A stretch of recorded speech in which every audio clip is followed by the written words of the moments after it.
Graciela, este año se cumplen 40 años de democracia en nuestro país. ¿Cómo fue ese proceso, ¿no?, de llevar adelante esta lucha por la construcción de la memoria, la verdad y la justicia en la Argentina y especialmente en nuestra provincia? Bueno, en realidad la dictadura se instaura en el año 1976, el 24 de marzo de ese año, que las Fuerzas Armadas toman el poder y inmediatamente después de eso empiezan los secuestros masivos, las detenciones masivas. No quiere decir que antes en el gobierno democrático ya hubo detenciones y desapariciones. Sí. Por ejemplo, hay un desaparecido de La Rioja, es el chico Toledo Torres, sí, que desaparece en noviembre del año 75. Mi hermano tenía que hacer el servicio militar, empieza en febrero de 1976, en mayo lo llevan a Tucumán, dentro de las acciones del Operativo Independencia, y el 17 de junio de ese año lo hacen desaparecer. La lucha de mi madre y mi lucha comenzó a partir del momento que Alberto desaparece. O sea, en Buenos Aires había ya organismos de derechos humanos constituidos, otros que empezaban a constituirse, y primero los reclamos fueron dejar constancia de la desaparición de Alberto y todo lo demás que correspondía a visitar a las autoridades del batallón acá, presentar habeas corpus. Algunos abogados de La Rioja se animaban, otros no. En Buenos Aires también presentamos habeas corpus. Y bueno, la lucha de mi madre empieza desde ese año. Y cuando se constituyen las madres en 1977, bueno, las madres de La Rioja empiezan, especialmente mi mamá y doña Juana de Minué y la señora de Toledo, ya comienzan a hacer las gestiones y comienzan a participar con las madres de Plaza de Mayo de Buenos Aires. Y la lucha de ellas y de otros organismos de derechos humanos, pero fundamentalmente de las madres, que convirtieron su dolor en lucha, porque primero luchaban por encontrar a sus hijos, no sabían dónde estaban, encontrarlos con vida. Por eso una de las consignas es aparición con vida. Y salieron al exterior, contaron con la gran ayuda de los periodistas que vinieron al Mundial del 78, cuando se hizo conocido en el mundo la situación del país, la situación de los desaparecidos, la situación de tantos presos políticos, la situación de los niños secuestrados, los niños apropiados, que nacían de las madres en cautiverio y eran apropiados por sus represores. Entonces, la lucha de las madres y de otros organismos que también se movilizaron al exterior. En el exterior se formaron grupos de apoyo y ya había muchos exiliados, especialmente en Europa, en la zona de España y de Francia especialmente, que constituyeron grupos de apoyo y se empezó a difundir en todo el mundo lo que acá pasaba. Entonces, la llegada de la democracia en el año 1983, con la elección que posibilitó que Raúl Alfonsín asumiera el primer gobierno democrático después de la dictadura, tiene que ver con esa lucha por la aparición con vida, por saber qué pasaba con los nuestros, por tratar de que los presos políticos que sufrían torturas terribles dejaran de estar presos, porque aparecieran los niños que estaban secuestrados. Esas abuelas habían sufrido la pérdida de sus hijos y también la pérdida de sus nietos, que aún ahora continúa. Entonces, esa llegada de la democracia, especialmente a nosotros, nos costó muchas lágrimas, mucho dolor, y por eso siempre tratamos de que este proceso de memoria llegue a las nuevas generaciones que no vivieron esos días terribles, esos años terribles de la dictadura, de verdad, por saber qué pasó con los nuestros, porque aún ahora, a 40 años de democracia, no sabemos bien lo que pasó con todos los desaparecidos. Por eso decimos que la democracia nos debe la justicia. A muchos de los familiares de los desaparecidos nos debe la justicia, nos debe la verdad por saber dónde quedaron y también nos debe la justicia. En nuestro caso especialmente nos debe la justicia, porque a pesar de nuestra lucha, de haber pasado por un juicio muy amañado digo porque estaba evidente que hasta los testigos fueron comprados, fueron silenciados, nos tocó luchar con una lucha muy desigual, porque uno de los responsables de la desaparición de mi hermano, el general Milani, fue el jefe del ejército, sabiendo, todos sabían, hasta las senadoras de La Rioja que votaron su pliego de ascenso, sabían, porque nosotros les entregamos un expediente completo de las denuncias, porque Milani ya había sido denunciado en el año 79 por torturas. Y luego, en el año 84, ante la Comisión Provincial de Derechos Humanos, también había sido denunciado por secuestros, torturas, allanamiento ilegal. Entonces nos tocó luchar mucho, por eso digo, la democracia a mucho nos debe la verdad, la justicia, y la memoria tratamos de construirla día a día, entre los que quedamos bastante lastimados, pero para nosotros es una obligación. La memoria de los nuestros que no están merece toda nuestra lucha, todo nuestro empeño en construir la memoria y en seguir luchando por justicia. Entonces, ¿cree que no hubo justicia para Agapito? No, para mi hermano no hubo justicia porque dos de sus responsables de la desaparición están libres, porque Sanguinetti, aunque fue juzgado y aunque el proceso de casación determinó que debe ser juzgado con mayor severidad, como esta cuestión de los recursos va y va y va. El recurso de Sanguinetti seguramente está en la Cámara, en la Corte Suprema, y nuestro recurso por Milani también está en la Corte Suprema. Estamos esperando que la Corte decida si va a rever esa absolución que tiene o si lo va a realmente a mandar como pidió la Fiscalía, como pidió nuestras querellas, como pidió la querella de derechos humanos, mandarlo que cumpla la condena que merece. ¿Quién es ese Milani entonces para ustedes? Es uno de los responsables de la desaparición. A pesar de que él diga que era muy jovencito, para hacer lo que hizo, no hay obediencia de vida. La obediencia de vida se la derogó Néstor Kirchner. Y la obediencia de vida quiere decir que acá no pueden aducir que los mandaron a matar, los mandaron a secuestrar y ellos lo tenían que hacer, porque ellos se podían haber negado.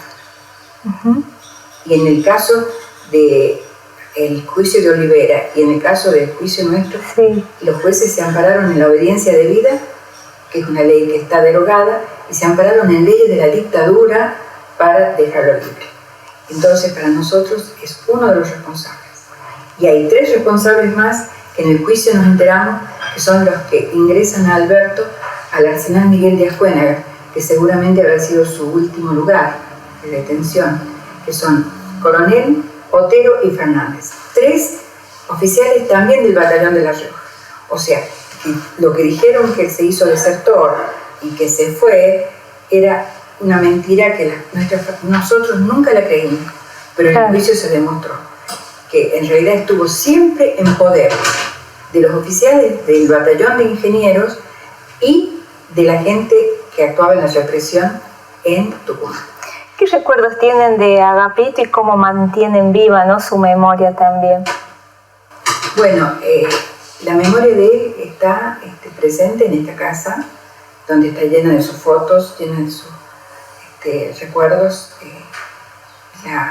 Tratamos de contarle a nuestra familia. Por ejemplo, mis hijos ninguno lo conoció, porque mi hijo mayor nació en el año 78, él ya no estaba. Y mis otras hijas, que continúan nuestra lucha, que siempre están ayudándonos, y mis nietos, que también lo conocen, llevan su pancarta en los actos, están preguntándonos cuándo hacemos actos. Y también haciéndole conocer en las escuelas donde vamos. Yo he sido directora de escuela primaria, mi hija también es docente, entonces siempre tenemos un lugar para ir en todo el año, no solamente el 24 de marzo. Nos llaman desde jardines de infantes hasta las universidades, nos llaman para hacer conocer quién fue Alberto, hacer conocer nuestra lucha. Entonces, para nosotros es un acto que tiene que ver también con reconocer su militancia, sí. Agradecer por su militancia, estar orgulloso de su militancia, que fue capaz con sus 20 años es entregar su vida por lo que él creía. ¿Qué creía? Que había que construir una sociedad nueva con un hombre nuevo, que también nos lo había hecho conocer Monseñor Angelelli. Sí. Que habiendo participado de su pastoral, cada uno después tomó una opción política, y Alberto evidentemente la tomó porque él estuvo estudiando en Tucumán, era estudiante de historia y trabajaba en el centro de estudiantes, formando parte de la Juventud Guevarista, que es una agrupación marxista. Entonces, esa militancia de él está expresada en el cartel que pusimos hace una semana, señalizando esta casa como un lugar emblemático. Para quienes lo conocieron, lo recuerden siempre. Y que no lo conocieron, tengan interés en preguntar quién era. Entonces, eso también forma parte de construir la memoria, de hacer conocer quién fue Alberto, de que sus amigos recreen quién fue, cómo era. Era un muchacho alegre, vital, que cantaba, que tocaba la guitarra, buen amigo, solidario. Hasta sus últimos días fue una persona solidaria. Hasta la última carta le recomienda a mi mamá que cuando vengan los compañeros de él de la colimba, les dé de comer. Decir, él tenía compañeros que eran de otras provincias y que cuando les daban el franco, que les dan a los colimbas, no tenían a dónde ir a comer y a descansar. Entonces, él los traía. Que coman, que descansen acá. Entonces, estando él en Tucumán, en la última carta les recomendaba a mi mamá que cuando vengan los muchachos, que les dé de comer, que les dé lo que necesiten. Y nuestra familia era una familia humilde. Mi padre era el único que trabajaba. Y mi madre había empezado a trabajar poco tiempo antes. Entonces, él solidario con sus compañeros, tratando de ayudarle al que estaba flojito en alguna materia, también ayudando a los hijos de los militares que estaban en el batallón acá, los hijos que tenían necesidad de afianzar sus aprendizajes, también él los iba a ayudar. O sea, su vida fue esa, de entrega, de solidaridad, de compromiso. Entonces, estamos orgullosos, pero al mismo tiempo decimos que forma parte de esa generación que nos falta en el país en este momento. Ellos no pidieron nada, no tenían nada, ni jamás se les ocurrió que iban a robar, que iban a ser corruptos, que iban a quitarle a otros los que tenían.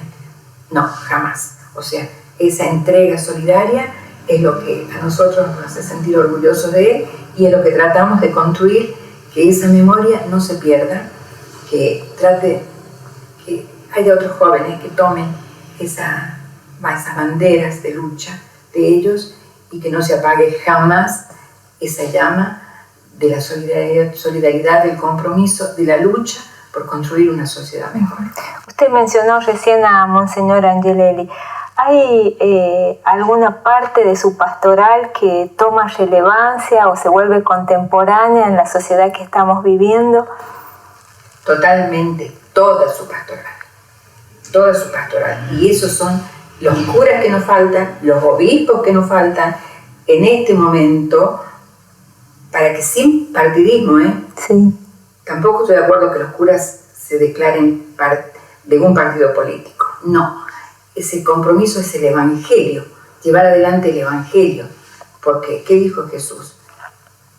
Que él venía a decir de los que no tenían voz, o sea, los pobres. Sí.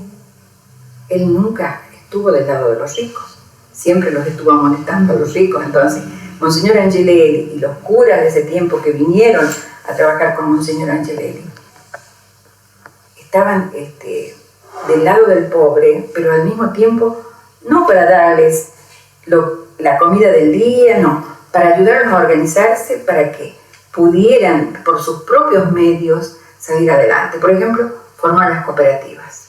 Sí. Cooperativas de trabajo, cooperativas de vivienda, cooperativas de campesinos, como fue la cooperativa de Codetral, en la que muchas veces fuimos y colaboramos, la cooperativa de los mineros de Olta, que trabajaban de manera inhumana, trabajaban cuántas horas en lugares donde se trabaja demasiado, que son las minas, y sin un techo digno para descansar, sin baños, sin comida suficiente.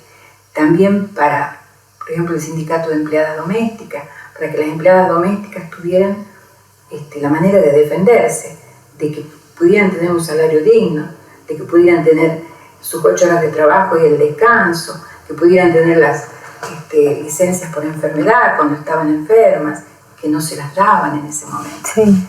Y también de construir con los jóvenes. Yo formaba parte de los grupos juveniles en ese momento, Alberto también, éramos catequistas, y también la cuestión era no solamente ir a la misa y rezar, era ayudar al que no tenía, ayudar quizás a construir su vivienda, hacer los bloques que ayudábamos a construir.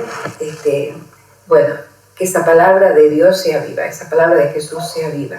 Entonces sí que hace falta porque si hubiéramos continuado con esa palabra de Monseñor, si todos hubieran tomado esa bandera de Monseñor, de los 30.000 detenidos desaparecidos, quizás no estuviéramos en esta sociedad que nos está debiendo tanto, que es una sociedad que está, una economía que está, digamos, del lado de los ricos, no de los pobres, no de la clase media, porque en una semana se nos ha mermado más de la mitad de nuestros haberes. Por ejemplo, yo todavía no he cobrado mi jubilación, que tengo que cobrarla con el aguinaldo, pero es lo que yo voy a cobrar ya vale menos de la mitad. O sea, puedo comprar menos de la mitad de lo que podría haber comprado, entre ellos los remedios, que a mi edad y a la edad de mi madre los necesitamos todos los días. O sea, lo que pensábamos que podíamos hacer, no lo vamos a poder hacer. Y eso estoy hablando no solamente de nosotros, estoy hablando de todos los trabajadores, de todos los jubilados, de todos los que no tienen un sueldo fijo, que quizás tienen un plan, que quizás tienen una asignación para sus niños, la asignación universal, pero el dinero vale menos. Entonces ellos y los precios suben descaradamente. No hay un control porque se disolvió la Secretaría de Comercio, sí, que era la que mínimamente ponía un freno a tanto abuso, porque en este momento acá vos podés comprar un aceite a 6.000 pesos o también lo podés comprar a 3.000. O sea, recorriendo los lugares, que los jóvenes lo pueden hacer, nosotros ya no, hay en lugares donde se cobra 6.000 pesos un litro de aceite. Graciela, ¿y por qué cree usted que llegamos a este punto de nuestra sociedad y que, pensando en esto, ¿no?, del ajuste, y que hayan elegido una opción política en términos de la democracia y de las elecciones que nos gobiernen? La culpa es de todos los gobiernos que pasaron y que no hicieron nada o muy poco para revertir esta situación, porque se hicieron esclavos del Fondo Monetario pidiendo préstamo tras préstamo, y los políticos que han estado en estos 40 años nunca han pagado por lo que han hecho. Ninguno pagó. Y cada uno hizo las cosas mal. Muy pocos trataron de revertir esa situación. Muy pocos trataron de pagar la deuda y no endeudarse. Porque si yo vivo sacando préstamos, va a llegar un momento que no voy a tener para comer. ¿Por qué? Voy a tener que pagar todos los préstamos que saqué. Entonces, esto que llegamos ahora es responsabilidad de todos los gobiernos que pasaron, sea del signo político que sea. Y esta, digamos, situación que vivimos ahora se debe a un voto bronca. Es decir, quizás los que votaron con bronca creían que íbamos a estar mejor. O tal vez no, pero tenían bronca con lo que pasaba. Sí. Pero lamentablemente los que lo votaron a este gobierno y los que no lo votamos, vamos a sufrir lo mismo. ¿Y quiénes vamos a sufrir? Los jubilados, los asalariados, los que no tienen trabajo. Los de arriba, los políticos, no van a sufrir absolutamente nada. Yo todavía no escuché que se mermaran el sueldo del presidente, los secretarios, los senadores, los diputados, ninguno se mermó el sueldo todavía. ¿Por qué? Porque seguramente lo necesitan para que le voten las leyes del ajuste. Entonces, yo creo que a eso se debe que las cosas se hicieron mal. Entonces, la democracia está debiendo lo imprescindible, porque la democracia no solamente son libertades, sí. Libertad de la vida, libertad de la identidad, libertad del trabajo. La democracia tiene que garantizar esos derechos humanos, tiene que garantizar que una familia tenga lo necesario para vivir, para comer dignamente, no para comer polenta y arroz todos los días, para comer lo que necesita comer, para que los niños tengan lo imprescindible, los lácteos, que para los niños la carne, la verdura, para todos es imprescindible. La democracia tiene que garantizar una vivienda digna y que esa familia tenga con qué pagar la luz y el gas. Claro. Tiene que garantizar que ese trabajador gane lo suficiente, que ese jubilado que trabajó toda su vida y aportó toda su vida tenga lo suficiente y no dependa de los remedios que a veces le da el PAMI, que no dependa de esas consultas que el PAMI le da para 3 o 4 meses, cuando el jubilado necesita ahora que lo vea el médico y que lo medique y que lo diagnostique. Entonces, todo eso que nos falta y que no lo tenemos, también es una falla de la democracia. No del pueblo, el pueblo no. No somos responsables. Nosotros siempre votamos por lo que creemos mejor, claro. Y siempre tenemos esperanza, pero hace 40 años de la democracia no hemos tenido lo que nos corresponde. ¿Y se imaginó en algún momento en esta lucha por la memoria, la verdad y la justicia que pudieran resurgir estos discursos negacionistas, como por ejemplo de poner en duda los 30.000 desaparecidos? No, eso sí que ha sido un golpe muy duro para todos nosotros, los que hemos luchado. Porque lo que conseguimos, o sea, los juicios de lesa humanidad, reconocer nuestra lucha, eso lo hemos conseguido con nuestra lucha. Nadie nos ha regalado nada. Pero así como luchamos y conseguimos mínimamente un reconocimiento, también es necesario que no haya discursos negacionistas y reivindicadores del genocidio. Sí. Porque no es solamente el negacionismo, están reivindicando, entre ellos la vicepresidenta reivindica a los genocidas. Hace 2 días se ha dado la libertad a un genocida en Corrientes que tiene 3 condenas a cadena perpetua. Se le ha concedido la libertad. Y eso es un golpe muy fuerte, pero seguramente nos va a encontrar luchando para que eso se revierta, para que no suceda, porque la memoria, la verdad y la justicia por la que luchamos son banderas irrenunciables. Así como es irrenunciable no olvidar, no perdonar, no reconciliarse con los genocidas. Hay prácticas que quedaron de la dictadura, por ejemplo, tenemos desaparecidos en democracia y sobre los que no hay también ningún tipo de novedad. ¿Qué piensas sobre eso? También hay desaparecidos en democracia. Julio López, por ejemplo, uno de los testigos del juicio de Echecolás, desapareció. Hay muchos muertos también por la fuerza, digamos, de la policía, el ejército, la gendarmería, que han matado a muchísimos jóvenes. Y eso desaparecido en democracia también es una deuda que tiene la democracia. Porque tampoco puede haber desaparecido, tampoco puede haber torturado, porque el que hace un delito tiene que ir preso, pero no tiene que ser torturado. Entonces, también son quizás resabios de aquella época, resabios que quedan en las fuerzas que nos tienen que defender y que no se les hace nada, torturar o matar.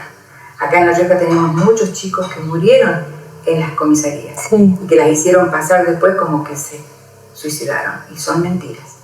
y hay muy pocos que han ido presos por esas causas. Y los demás están libres y son los libres los que la impunidad genera impunidad. Así como los genocidas que están libres son los que reivindican también el genocidio de la dictadura, los policías y los gendarmes que matan, también los que no se les hace nada vuelven a hacer lo mismo. Hay que estar en un estado de alerta, no de expectativas, ¿no? Sino de alerta por la política que pueda tener el gobierno de Javier Milei en materia de derechos humanos. Por ejemplo, el Ministerio de Justicia ya no se llama más Ministerio de Justicia y Derechos Humanos. ¿Hay un mensaje en toda esa ya representación simbólica de lo que es esa cartera? Claro, justamente el mensaje es que ese Ministerio de Justicia no tiene que ver con los derechos humanos. Se le bajó la categoría a la Secretaría de Derechos Humanos en ese caso. Por ahora esa Secretaría sigue existiendo, pero también depende del pueblo, de nosotros, que lo dejemos seguir haciendo lo que él piensa que es lo correcto. No es lo correcto. No se borra tanta sangre derramada, tantos familiares que todavía lloramos las ausencias, no se borra con un decreto, no se borra con quitarle el nombre a un ministerio. Ese ministerio tiene que seguir garantizando los juicios de lesa humanidad, tiene que seguir garantizando las libertades, y la Secretaría de Seguridad tiene que mantener y cuidar y no tratar de borrar derechos conquistados. Es decir, el derecho a la libre expresión es un derecho a la democracia, y ahora se está intentando borrarlo con un protocolo anti-piquete, que también ya tiene la oposición de gran parte del pueblo argentino y de muchos gobernadores también, que ya se han opuesto a este protocolo anti-piquete, porque el pueblo tiene derecho de expresarse de la manera que crea conveniente. Graciela, ¿qué mensaje le daría a los jóvenes que no han vivido la dictadura militar y de la importancia que tiene la construcción de la memoria, la verdad y la justicia? Y yo les diría que tienen que estudiar y nutrirse y leer historia, conocer. A los profesores siempre yo les digo también que cuentan con nosotros todavía, que somos testigos de esa época y que podemos ir y contarles y trabajar con ellos. Una de mis hijas, que es docente, tiene a su cargo la Casa de la Memoria de Leonor Alonso, en donde siempre está trabajando con jóvenes, especialmente de los colegios secundarios, trabajando estos temas y trabajando no solamente en el contarles, sino en ver, mirar videos, hacer murales, trabajar desde la plástica, lo que ellos sienten cuando escuchan nuestras palabras, cuando ven un video, cuando ven una película, etc. Hay colegios que están haciendo este trabajo, están haciendo también representaciones teatrales, y ese es el camino que tienen que seguir. Pero fundamentalmente leer y conocer a través de los testigos que somos nosotros lo que fueron esos años, para que no se lleven de discursos que les hacen creer que acá hubo dos bandos, que hubo una guerra. No hubo una guerra, hubo un terrorismo de Estado implementado desde el poder para hacer desaparecer una generación que era una generación lúcida y comprometida y militante. Se ocuparon de hacerlos desaparecer, de asesinarlos. En La Rioja asesinaron a un obispo, 2 curas, un laico y muchísimos riojanos que fueron asesinados acá, algunos, y otros en otras provincias, más los 50 detenidos desaparecidos de La Rioja que tenemos hasta ahora. Entonces, conocer la historia de vida de cada uno de ellos. Con el tema de Alberto, el país ha conocido. ¿Por qué? Porque nuestra lucha se hizo muy conocida, porque uno de los responsables de su desaparición era el jefe del ejército, que estuvo desde el 2013 hasta el 2015, en el que tuvo que renunciar. Y también César Milani estuvo detenido 3 años por la causa de Olivera, prisión preventiva. Entonces, nuestra lucha ha llegado a hacer conocer lo que fue Alberto, quién fue, cómo se manejaba en ese tiempo las fuerzas de represión, cómo allanaban domicilios sin orden de un juez, totalmente fuera de la ley. Entonces, conocer no solamente lo que fue Alberto, sino los otros desaparecidos también, quiénes fueron. Por ejemplo, hay un desaparecido, el doctor Fuentes, que fue el creador de la carrera de Servicio Social acá, en la Universidad de La Rioja. También es un desaparecido. Y así hubo docentes riojanos que desaparecieron en otras provincias, hubo gente de todas las profesiones y estudiantes fundamentalmente, como Alberto. Y como Alberto, que fue un soldado con Cristo. A raíz de que se conoce el caso de él, había 129 conscriptos denunciados como desaparecidos. Sí. Y a partir de que se conoce el caso de Alberto, se aumentan las denuncias y llegamos a 200 conscriptos detenidos desaparecidos. Es decir, que fue una etapa quizás de las más crueles. ¿Por qué? Porque eran personas que estaban bajo bandera, claro. Es decir, no tenían la posibilidad de defenderse, ni la posibilidad de escaparse, no tenían ni el documento, porque cuando entraban al servicio militar se les retenía el documento, ni la ropa, hasta la ropa se les daba, todo, absolutamente todo. Graciela Ledo, muchas gracias por esta entrevista. Muchas gracias a ustedes, y bueno, espero que también estas notas, estas entrevistas que nos hacen, sirvan para hacer conocer, para afianzar este proceso de memoria, verdad y justicia, para hacer conocer quiénes eran nuestros desaparecidos y para que esto nunca se pierda. Y contamos con ustedes, los periodistas. Nosotros nunca nos hemos negado a ninguna nota, ya sea de periodismo local, nacional, de otros países que también nos han hecho notas. Nunca nos hemos negado, y mientras tengamos la salud más o menos necesaria, lo vamos a seguir haciendo, así que cuenten con nosotros. Muchas gracias.